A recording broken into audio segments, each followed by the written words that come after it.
concentrando, nos preparando, elevando os nossos pensamentos a Deus, para que nessa hora a gente seja receptores para canalizar boas energias e poder dessa forma contribuir, né, para a paz no mundo, porque se cada um de nós é essa centelha do amor divino manifesto em luz, então a gente terá um planeta melhor. Que o Divino Mestre Jesus envolva a cada um de nós, para que neste momento a gente possa aprender cada vez mais e colocar em prática, ter força, Senhor, para que a gente coloque em prática, porque os desafios da vida são bastante grandes.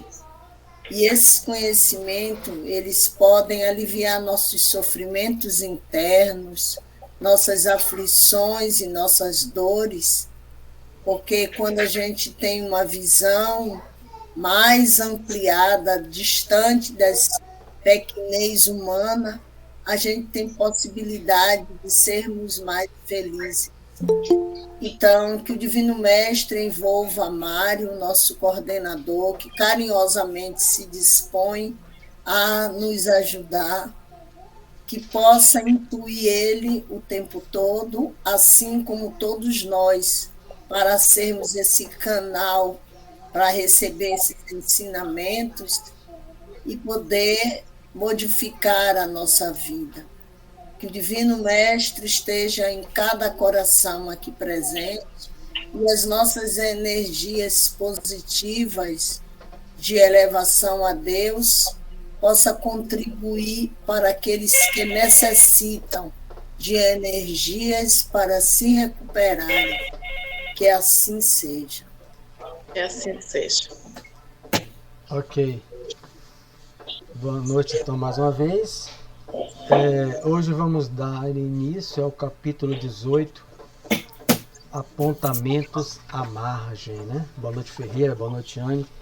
É um capítulo importantíssimo. Está começando agora esse, né? Vai descrever aí os limites da cooperação dos espíritos aos encarnados. Estou fazendo só uma síntese aqui, né? Vai esclarecer sobre a finalidade, qual a finalidade do intercâmbio da mediunidade. Vai comentar sobre a mediunidade que foi usada indevidamente para consultas. Então, vai revelar também que quando Jesus delibera que a mediunidade saia desse trânsito de consultas e depois nos templos para ser vulgarizada, no sentido de ser para todos, né?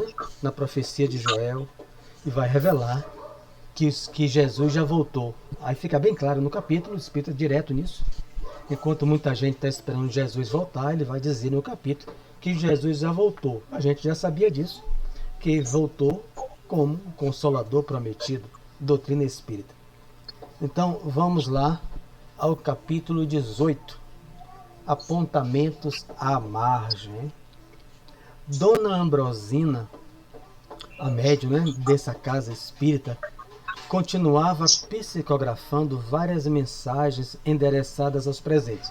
Então, a chamada Cartas Consoladoras, ou como o próprio Chico chamava, Correio Fraterno. Dos três aspectos da faculdade de Chico, né? Não vou adentrar aqui, mas quem estuda a obra dele sabe. Essa foi a última, né? Mais ou menos aos 46 anos ou mais, não recordo tão bem. Mas quando ele ele tem autorização de Emmanuel a psicografar cartas consoladoras ao público, no grupo Espírita da Prece, que era na casa dele. Então ele começa a fazer isso, e ele vai dizer depois, né, ao finalzinho, que foi a fase da mediunidade dele que ele mais adorou, pelo consolo. Aqui, onde se demonstra a face consoladora do Espiritismo. Então ela continuava psicografando várias mensagens endereçadas aos presentes. O chamado Kardec chamava de comunicações particulares. Carta Consoladora, Correio Fraterno é o nome que nós damos no Brasil. E um dos oradores, né, sob a influência de benigno mentor da espiritualidade, salientava a necessidade de conformação com as leis divinas para que a nossa vida mental se refaça, fazendo jus às bênçãos renovadoras. Então, aqui é a mesma coisa que está vendo Chico. Quem leu alguma biografia de Chico, ou viu os DVDs, sabe?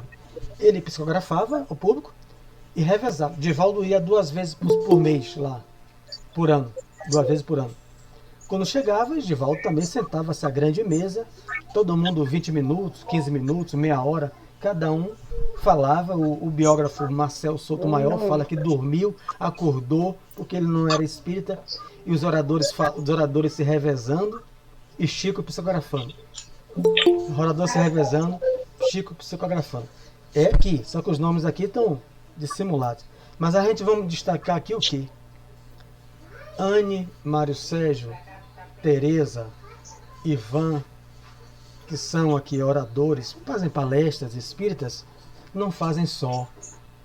Né? E os outros também. Eu estou destacando assim aqueles que aqui têm uma função de fazer palestra.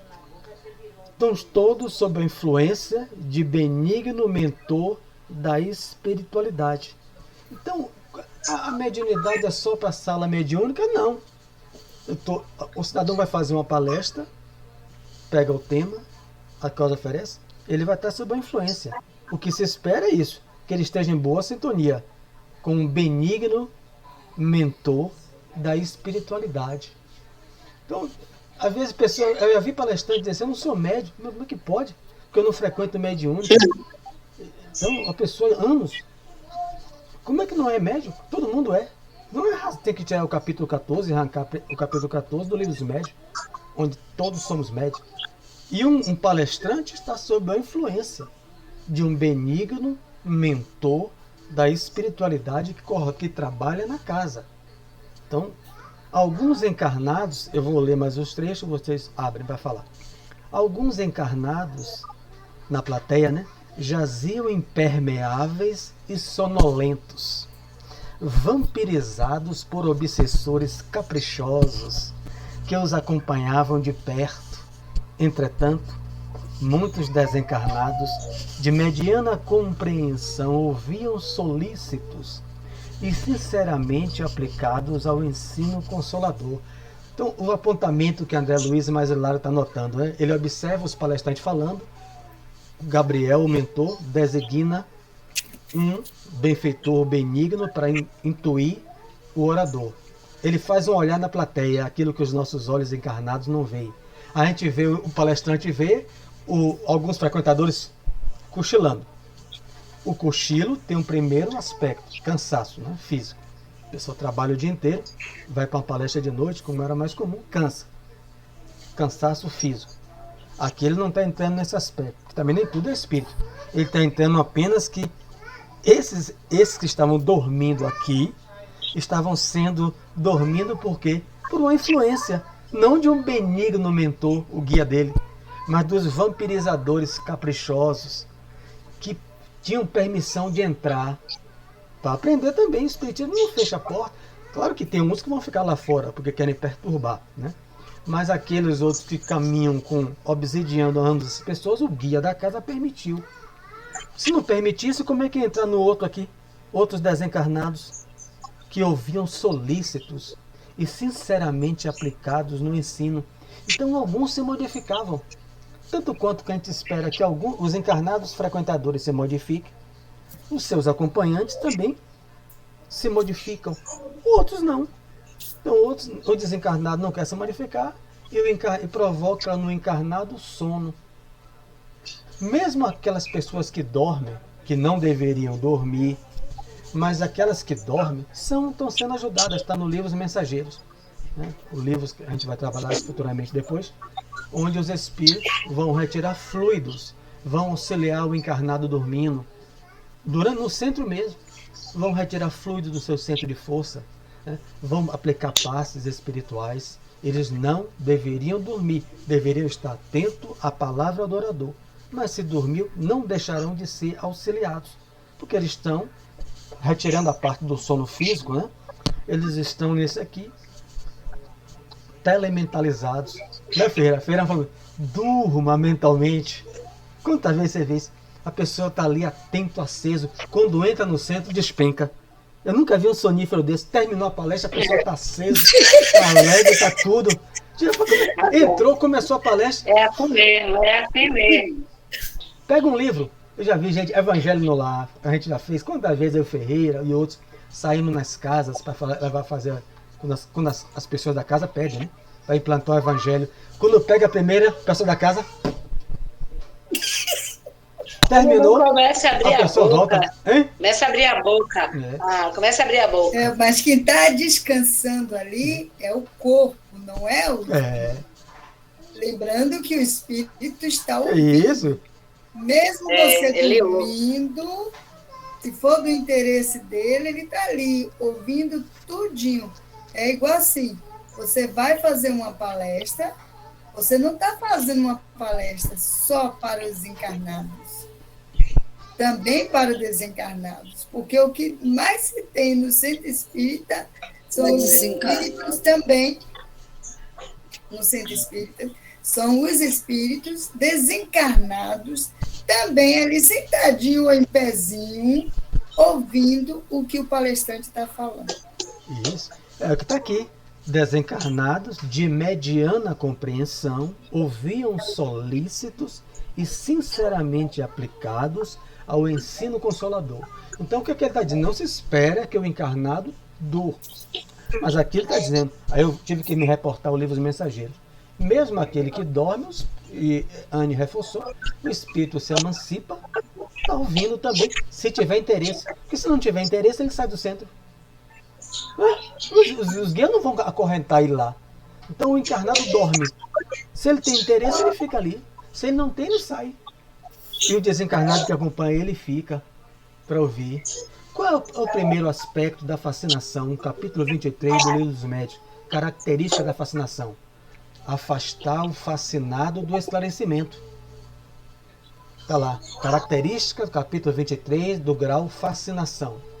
Qualquer método de esclarecimento, seja em uma conversa fraterna, seja em um livro, seja em um estudo, o obsessor afasta a pessoa de qualquer meio de esclarecimento. Ele se afasta disso. Então, quando eu estava fascinado, quando procurava o trabalho de Divaldo, no trabalho de obsessão, qualquer pessoa que conversasse comigo antes, qualquer coisa sobre isso, meu coração só voltava a sair pela boca. O mal-estar terrível. Amigos sérios. Por quê? Porque os que me obsidiavam, me vampirizavam, não queriam que eu conversasse com alguém para me mandar para o centro. Diga. Que fechou aqui, deixa eu abrir. E quando no meio da palestra ele sai, começa a assistir, daquele repente cai fora. É isso. Isso aí é influência. Nunca esqueça isso aí numa mediúnica, no centro. Um curso, numa sala anexa do centro, curso de costura, essas coisas, espírito de comunicação através de mim. Primeiro dia do curso, conheci ninguém conhecia ninguém. Né? A sala mediúnica fechada em outro espaço.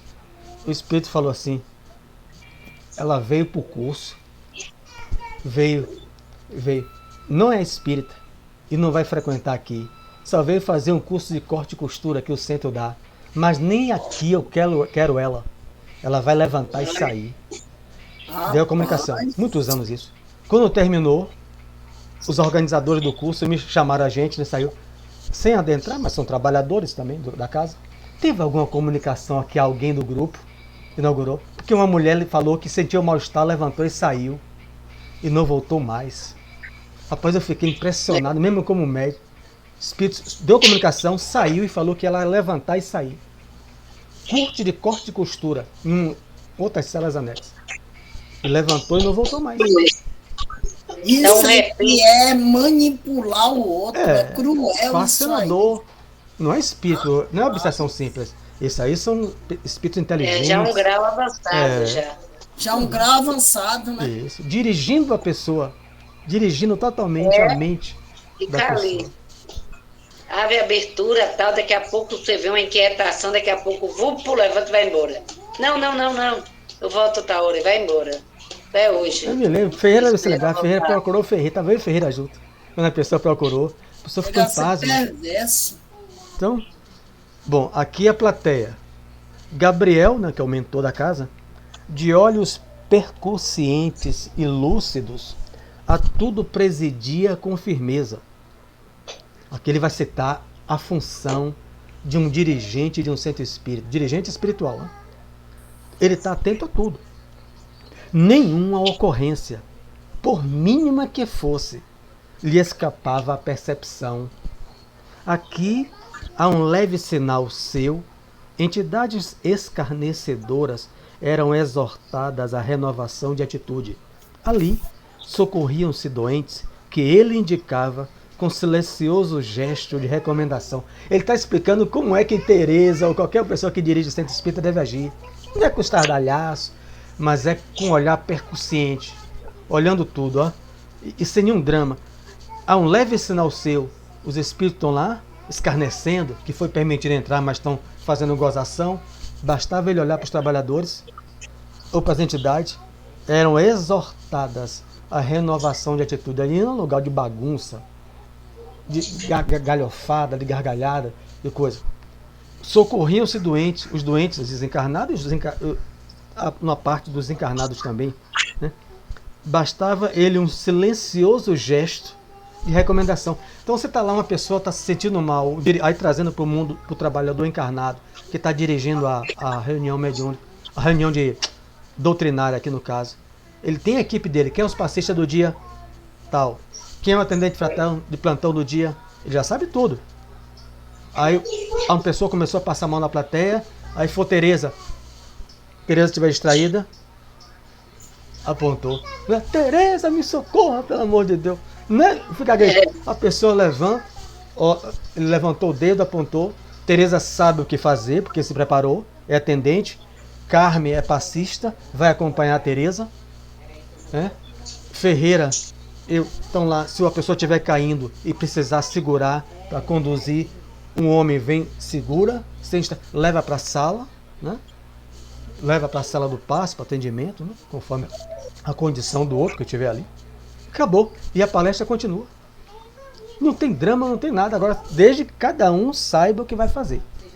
Aí se não sabe, aí você chamar, olhar para Teresa vai ficar assim, não. Aí olhar para Carme. Mas você não é o passista do dia? Por que não avisou que não estava bem? Você não é atendente do dia, por que não avisou? Aí a gente olha para você, aí passa um para o outro. Aí, veja que a equipe dele é organizada. Né? Eles vão sentir segurança e firmeza. Era o pulso de comando, forte e seguro, sustentando a harmonia e a ordem na exaltação do trabalho. Você vê os guias quando o respeito, os trabalhadores, o respeito aos guias. Qualquer centro, né, você vai ver as outras entidades que trabalham, o respeito aos guias, o guia espiritual da casa. Então, contemplamos a mesa enorme em que a direção se processava com equilíbrio irrepreensível. É uma característica desse tipo de mediunidade, né? Aquelas que alguns ainda fazem, pouquíssimo, aquela mesa grande, o médico psicografando e os palestrantes levantando, para manter o clima, né? A harmonia, porque se ficar parado, todo mundo vai pensar um bocado de bobagem. Então, as palestras é para manter o nível vibratório, aí para entender isso, que eu não vou adentrar, mas vocês devem ter o livro. Não mostra o livro não, né? Mostra. Os Missionários da Luz, capítulo 1, o psicógrafo, que ele vai explicar, aí é um processo, André Luiz, quase científico, como processa o equilíbrio de um médium para esse trabalho. Então, vocês que quiserem, peguem o livro Consolador e estudem lá. Então, vamos. Contemplamos a mesa enorme em que a direção se processava com equilíbrio irrepreensível e fitando a médium, rodeada de apetrechos do serviço, né? Papel, lápis, né? Em atividade constante, Hilário perguntou ao nosso orientador: por que tantas mensagens pessoais dos espíritos amigos? As cartas consoladoras, né? São respostas reconfortantes a companheiros que lhe solicitam assistência e consolo. E essas respostas, continuou meu colega, traduzem equação definitiva para os problemas que expõe? Isso não. Pô, quem vai para um médium dessa característica, hoje vai ter a doutrinária, mas vai ter um médium, aqui em Vitória da Conquista, se não me engano, Lindomar, né? Trabalha assim na Bahia, Carta Consoladora, Celso de Almeida, que desencarnou há pouco tempo, esqueci o nome do outro, Carlos Bacelli, ainda encarnado em Minas Gerais, trabalhador junto com Chico, e que segue, ninguém chega aos pés de Chico, né? Eles mesmos falam, Chico é hors concours, é um médium absurdo, mas eles fazem a sua tarefa. Então, o que ele está dizendo? É um trabalho de evocação. Veja porque é um trabalho que quase não tem médium. Porque se eu vou para um dia de doutrinária com um médium que recebe cartas dos ditos mortos, dos espíritos, quando eu vou lá, se eu não conheço o espiritismo, eu não preciso conhecer para ir, eu estou pensando em minha mãe, desencarnada há 9 anos. Eu estou pensando em minha tia, mais de 50 anos, 40 anos desencarnada. Eu não estou pensando na mãe de Teresa, nem conheço Teresa, está sentada no lado de Josimeire. Eu quero que a carta venha de minha mãe. É um processo de evocação. Ou não é? Quem está lá não é o médium que está evocando. É um processo de evocação do frequentador que vai para esse trabalho. É um trabalho gravíssimo. Porque está todo mundo evocando. Porque quem vai para lá não precisa necessariamente conhecer nada do espiritismo. Muita gente vai pela primeira vez. Quer ver a mensagem do filho morto. Porque não aguenta mais de saudade. Está em desespero. Ele está na mente dele, é só aquilo, a imagem mental do filho dele. É o que a gente vai ver aqui. A gente vai ver aqui nas aulas futuras. Então, um trabalho de assistência e consolo. Né? A mensagem de reconforto aos companheiros. Reconfortar uma mãe aflita pelo filho que morreu. Reconfortar um filho pelo parente, pela mãe que morreu. Pelo amigo, seja lá o que for. Né? E essas respostas, continuou meu colega, traduzem a equação definitiva para os problemas que expõe. Muita gente com doença também, não é só isso. Pedindo um auxílio do mundo espiritual para um problema orgânico, né? Gravíssimo. Né? Isso não, aclarou o assistente convicto. Entre o auxílio e a solução, vai sempre alguma distância em qualquer dificuldade. E não podemos esquecer que cada um de nós possui os seus próprios enigmas. Ele vai adentrar aqui na lei de causa e efeito, né? A cada um segundo as suas obras. Então, o que ele está dizendo? Os espíritos não vão resolver os problemas de todo mundo. Porque tem problema que somos nós que temos que resolver. Vamos dizer, a pessoa, você vê isso no livro Missionário da Luz, capítulo da reencarnação, pede para vir com a doença. Ou, pela lei de causa e efeito, não é ela que pediu, mas na formação do seu corpo, ela já imprimiu aquilo que surgiria no seu corpo físico como doença. Ela já sabia no mundo espiritual. É óbvio que ela vai procurar médico, procura espiritualidade, é um direito de cada um, todos nós. A gente procura a cura, é óbvio. Mas às vezes a cura não vai poder, porque a cura para ela está se processando com a doença. A doença é o processo de cura dela. Então, é difícil para quem não estuda espiritismo entender isso.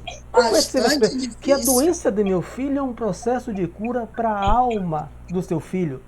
E como é que o atendente fraterno, o palestra? Então, são estudos. Porque aí ele vai dizer, mas eu quero que a espiritualidade cure meu filho. Mas a espiritualidade sabe que para a gente pode ser um enigma. Né? Não estuda, lei de causa e efeito é um enigma. Por que é que meu filho nasceu doente, o da vizinha nasceu bom? Não nasceu bom. Então, aquele espírito que é o filho dela, o processo de cura para ele como alma é a doença.